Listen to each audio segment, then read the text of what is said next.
Okay, welcome to High Cheese with Darren Maloney. Today is Friday, April 22nd, 2022. And I want to talk about Ron DeSantis right away. He had a good week. And there's two things that he did. And the first thing he did is he disbanded the Reedy Creek Improvement District, which benefited Disney. As I explained in my last episode, is that Florida had allowed Disney to create its own municipality in 1967. In order to develop the Disneyland, the Disney property into what it is today.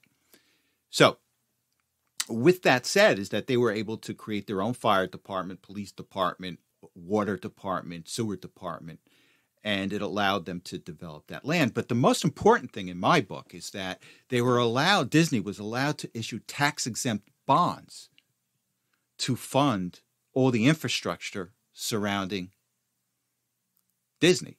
And I'm sure a portion of it that's inside Disney too. Now, most municipalities in the country, they have tax-exempt status for the bonds that they issue. And essentially what that means is that the interest that the municipalities pay to their bondholders is not subject to the federal tax, which in turn reduces the amount of interest that they pay out because people are willing to or receive a little bit less in interest if they know that they don't have to pay federal taxes on it. So that's the benefit of a municipal bond versus a treasury. Treasury bonds are taxed. But municipalities have this because it allows them to borrow money cheaper. And again, Disney is allowed to borrow money cheaper because of this municipal status. And that's the really important thing that this municipal status provided Disney. So we all know what happened. Disney became woke, and Florida's fighting back. And it's a good move. And it's showing the power of the people not to accept woke corporations. And I've always said that large corporations are as dangerous as large governments. Whether it's big business or big government, it impedes on the rights of the American citizens. And Disney is a perfect example, which I find ironic because everything is so happy-faced with them. With children, they're gearing to children. They've got these cartoons. But they're really underlying an evilness in that organization. And I'm glad that Florida and Ron DeSantis is fighting back. Now, we don't know where this is going to go. It's probably going to go to court. Because I'm sure that Disney wants to maintain that tax-exempt status for their bonds. Now, at the same time, I hear these Democrats throwing their arms up saying, oh my God, the local government's going to have to take $1 billion of debt that Reedy Creek has. And that's not quite true. And that can be worked out in court. Because dollars to donuts, a lot of that debt that was created by Reedy Creek benefits Disney. And just from experience, you can go to court and say, hey, look, we've got these debt payments, but it's benefiting this private entity, and they should be responsible for a portion of it. So there's two things that can happen. One is that the local governments now will tax those members of what was formerly Reedy Creek instead of Reedy Creek Municipality, for lack of a better word, taxing the homeowners. And here's the interesting thing. There are only 53 residents or 53 homes in Reedy Creek. And Reedy Creek is about 40 square miles or 39 square miles. But there's only 53 residents in Reedy Creek. The rest is all Disney owned or Disney affiliated. And they all pay taxes to Reedy Creek. So essentially what's going to happen, you're just going to make the local government will be collecting the taxes instead of Reedy Creek. Now, the funny thing that gets me is they got this one Democrat tax collector out of Orange County. I think his last name is Randolph. And he's playing this whole Democratic spin, how, the towns and the cities are not going to be able to collect this money, which is not true. And I don't understand why the reporters are asking a tax collector about a finance issue. Now, these kind of issues are not resolved in the tax collection department. These issues are resolved in the finance departments and the legal departments. So I see what's going on here with the reporters. They're just going to they're shopping for the right narrative. So they go right to the Democrat. So this Democratic tax collector saying, "Oh, the municipality is going to be on the hook for the $1 billion," not from a net standpoint. Legally, they may resolve that. Yeah, okay, we'll pay it, but we're going to tax you, Disney, to pay this debt. So that's why I'm happy, because there's pushback on this. Now, officially, what Ron DeSantis is saying is that this is an unfair advantage to Disney. And he has a lot of other corporations like Universal Studios. They've got hotels and other entertainment facilities. They're not a municipality. They're not provided with tax-exempt status on their bonds like Disney is.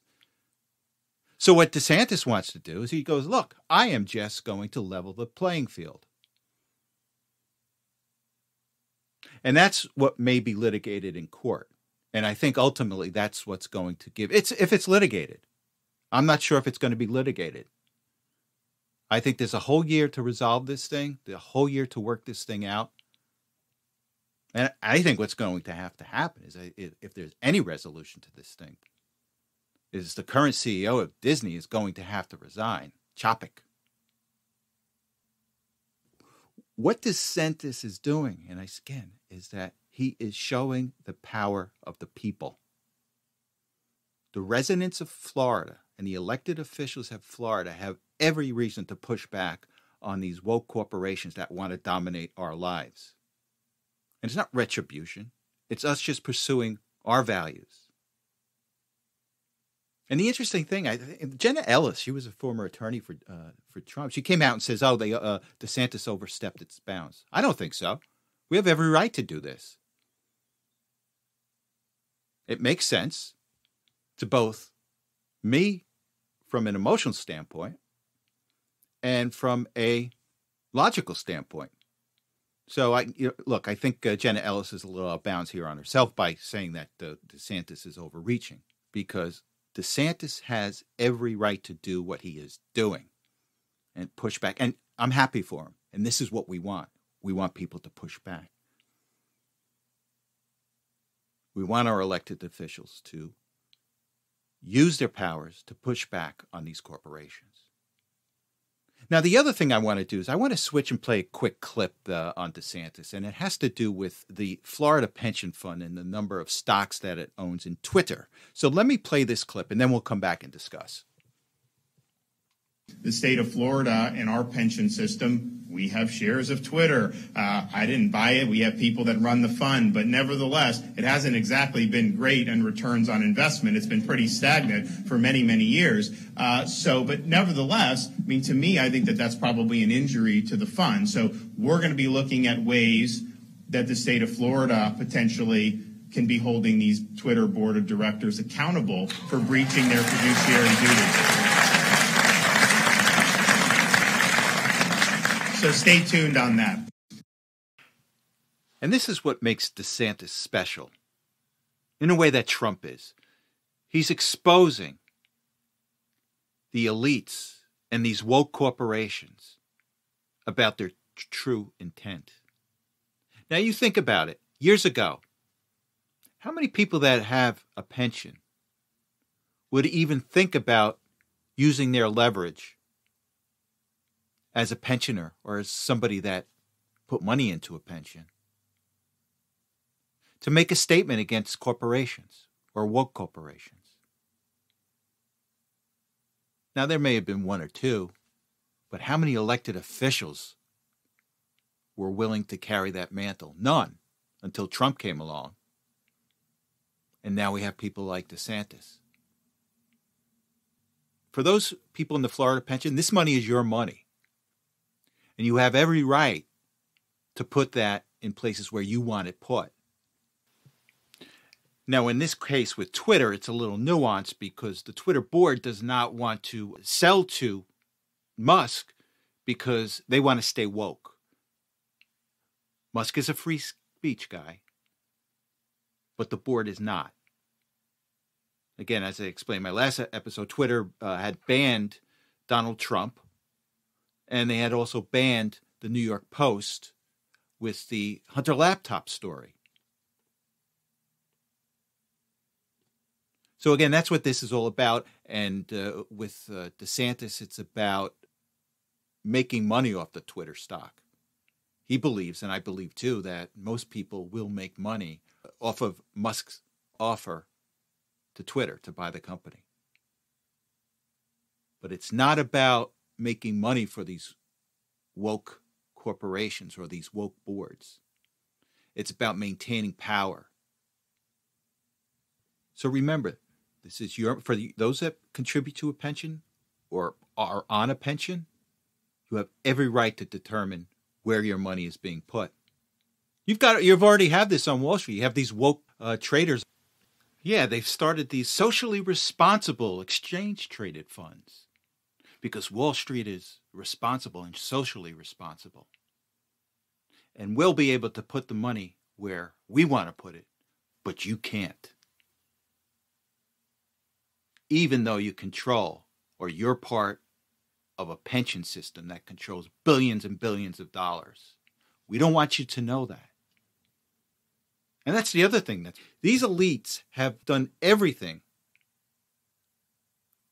have got out of their way over the years, not to let you know how much power you have, whether it's in your pension funds, whether it's in your ability to take over school boards.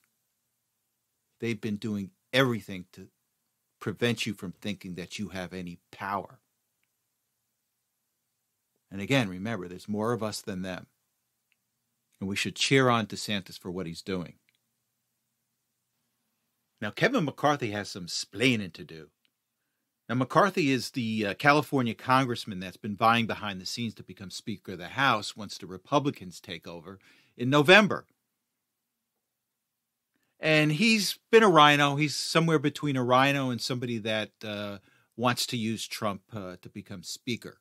So he's been playing footsie with Trump, and Trump is smart enough. He's playing footsie back right now until a decision is made, and Trump's going to make a decision that's best for the country, not for him.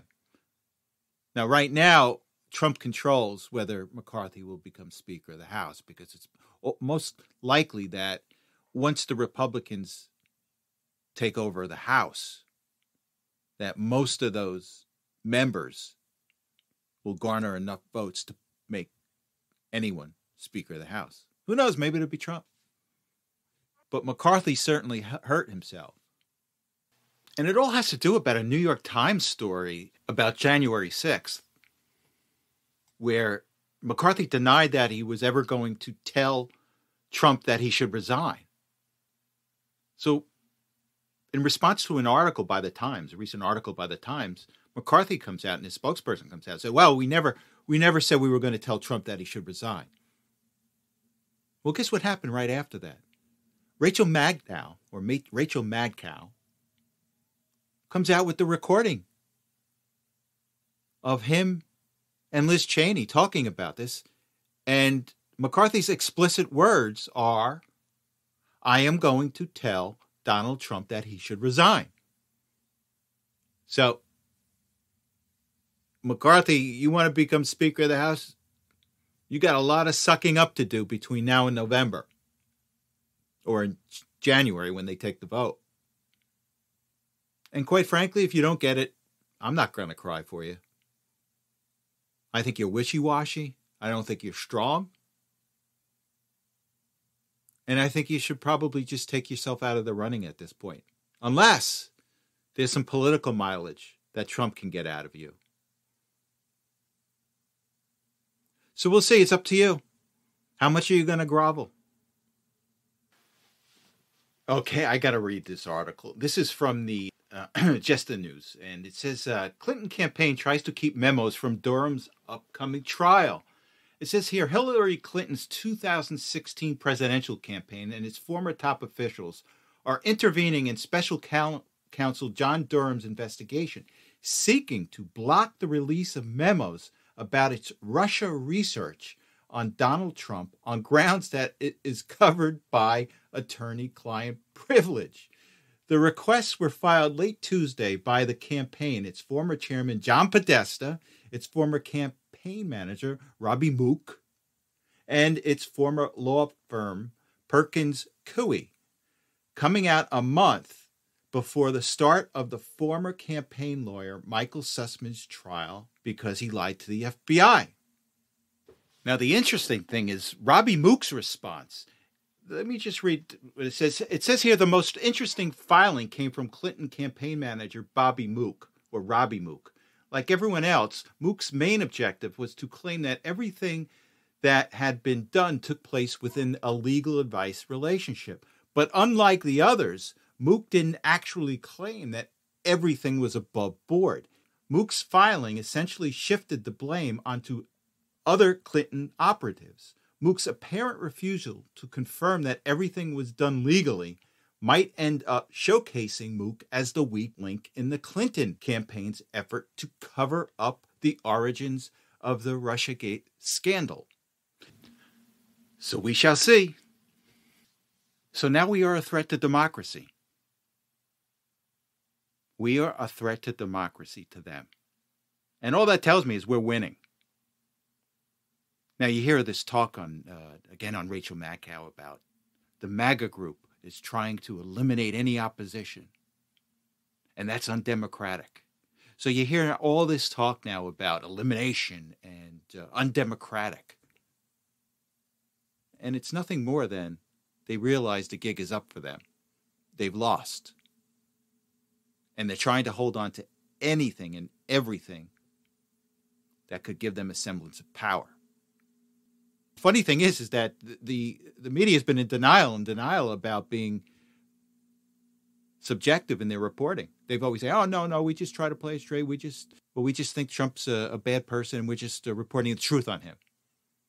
Well, what I'm going to do is I'm going to play you a clip, and it is there's two talking heads. I think it's from CNN. The first talking head I don't know. The second talking head is from I think his first name is Richard. It's Richard Stengel, and I think he's one of the editors at Time Magazine. And quite frankly, I didn't even know Time Magazine was still around. But he is now saying that because we are such a threat to democracy, we cannot be the media he's talking about, the mass media, cannot be objective in their reporting. They have a duty to lie. They have a duty to mislead. So let me play this clip and then we'll come back and discuss. Democracy dies in darkness is that these institutions do not say that they are neutral on the question of democracy. They claim that at the core of their mission is to uphold democracy. And so if one party, the dominant wing, the Trump wing of one party, is actually trying to overthrow American democracy, you as a newspaper have to be against that. You can't be neutral on that. You can't present both sides on that. And you can be impartial, but you cannot be neutral. You can't be neutral in the face of someone ending democracy. You can't simply chronicle the end of democracy. Then that's the end of a free press. So it's a tough thing. And I think reporters and journalists need to have a different attitude. There's no objectivity when there's an authoritarian party that's trying to end the protections of the press and democracy as we know it. So it's a new day, and people have to behave in a different way. So they're calling us an authoritarian party. And you know why they're calling us that? Because we're winning. Because they're slowly being whittled down into nothing, and they're being exposed for what they are. Elitists, and quite frankly, not very bright. And the only reason people have been listening to them over the past several years is that they've had a megaphone of mainstream media. But now that they've lost that, they have nothing. And so they now have to point a finger at us and say, oh my God, you guys are authoritarians because you're winning. So here's what they're trying to spin. If we take over the House and possibly the Senate in November, we're authoritarians because we won. It's just a convoluted sense of logic that they have. And they're throwing anything out there that'll stick and help them try to maintain power. So they just said it right here. I mean, we've known this for the longest time. But the only difference between back then and today is that they look down at us. Now today, we're the threat because we're winning. And God forbid if people that we look down on win. So we got to try to change the game. We got to start lying in the press. And we know that. But at least they admit it. And that second guy, Stengel, he's the head of, or an editor at Time Magazine. That used to be one of the standards of media and journalism. And like I said before, quite frankly, I didn't even know they were in existence. And in a related topic, CNN Plus shut down after a month. They had hired Chris Wallace and several other high-profile so-called journalists. And they shut it down after a month. Now, what CNN Plus was supposed to be is a pay-for streaming service. And I don't know whose brilliant idea it was, but CNN struggles to get viewers for free. Who in their right mind would think people were going to pay for CNN? And I guess they spent, I heard an estimate of $1 billion, and they got 10,000 viewers. That's not a big bang for your buck. Now, the only thing I hope, and I don't wish Chris Wallace well. I think he's a fake, and I think he's a phony. And I hope his contract reads that if CNN Plus goes bust, he gets nothing. Because he conspired with the Democrats during the election with his role as a moderator in one of the debates between Trump and Biden. And I'll never forget when he tried to cut off Trump about the laptop. And for that reason, I hope you don't get another job. Sorry. Now, just to continue the theme of the Democratic narrative on how we are anti-democratic and a threat to democracy, I'm just going to switch to a clip with Barack Obama, our friend Barack. He was speaking at Stanford earlier this week, I think at a tech conference, and he made some interesting insights. And let's go to a clip, and then we'll come back and discuss. He says lies and conspiracy theories on social media have weakened democracy. He also suggests that disinformation will get worse because of new technology. If we do nothing, I'm convinced the trends that we're seeing will get worse. All we see is a constant feed of content where useful, factual information and happy diversions flow alongside lies, conspiracy theories, junk science, quackery, and over time we lose our capacity to distinguish between fact, opinion, and wholesale fiction. Obama called for regulation of the technology companies, saying that the First Amendment is a check on state power and doesn't apply to technology companies. Decisions like this shouldn't be left solely to private interests. He was deliberately vague about exactly who would do all this regulating and who would be in charge of that process. Well, of course he was deliberately vague with who would be in charge. He would be in charge of it. The Democratic Party and the deep state would be in charge of regulating speech on social media. He said early on, he goes, social media was great when I benefited from it, but now it stinks because he's not benefiting from it right now. And then he goes on to say, yes, you guys don't know how to decipher information, but we do. And we're going to tell you what to think, who to vote for, and what the national narrative is. So he's looking to blame things on why this loss is coming and why so many Hispanics, so many people that were Democrats are going to the Republican Party, including African Americans. And he's weaving this story is that, oh, well, they're all dumb. They don't know what they're doing because they've been watching social media too much. They're too dumb. That's what he's saying. You guys are too dumb to decipher things on your own. You need big government to come in and tell you what to think. And as a matter of fact, I'm the one that's going to be in control of what you think. Isn't that nice? But this is what they want. And again, they are being exposed for what they are. Now, again, speaking of Obama, how about Netflix? Remember when the Obamas partnered up with Netflix? Big to-do about they were going to produce movies for them and documentaries for them? Well, I guess it hasn't worked out too well because Netflix lost about 35% of its stock value. So I guess it was a bad business move to hire the former president of the United States. You've lost subscribers. And again, this is why this crony capitalism doesn't work. Now, do you think that Netflix hired the Obamas because they were really good producers? No. They were hired because he was a former president of the United States. And these type of decisions by these crony capitalists that have infiltrated our companies just isn't working.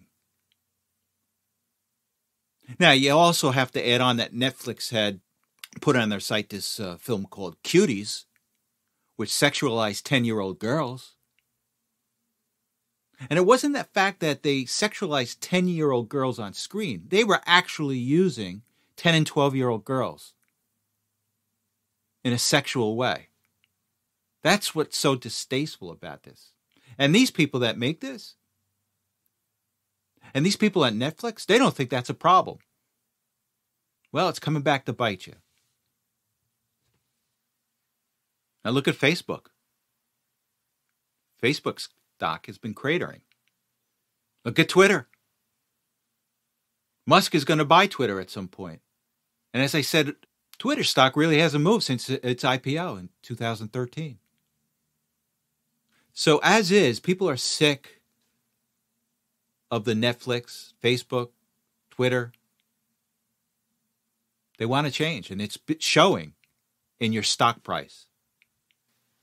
Okay, let's go to stocks. The big story for today is that the Dow finished down 981 points, and that was a result of the Fed possibly raising interest rates of 50 basis points at its May meeting. And as you know, markets don't like higher interest rates. And as you saw over the past 10 to 12 years, that lower interest rates pump up asset prices and higher interest rates deflate asset prices. It's as simple as that.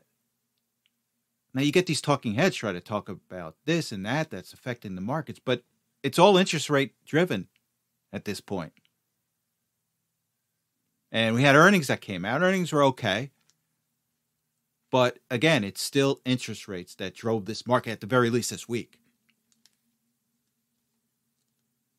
So the Dow was down 2.82% to 33,811.4. For the year, the Dow is down 6.95%. The S&P was down 2.77% to 4271.78. For the year, the S&P is down 10.37%.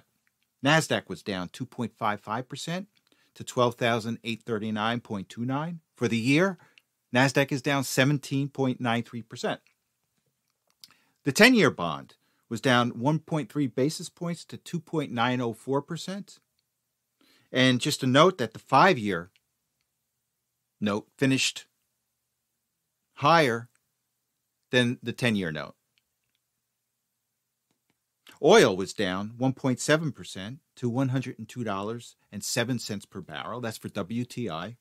Spot gold was down 0.9% to $1,932.87 per ounce. Spot silver was down 1.9% today to $24.16 per ounce. Bitcoin is trading out right now, and it's in late afternoon after the markets close, but Bitcoin still trades as well as the other crypto, and it's on today's 4/22/22. And Ethereum is trading at $2,954.79. And XRP is trading at 72 cents right now. Now, with that said, you have a good weekend, and I will see you on Tuesday. Thanks for listening.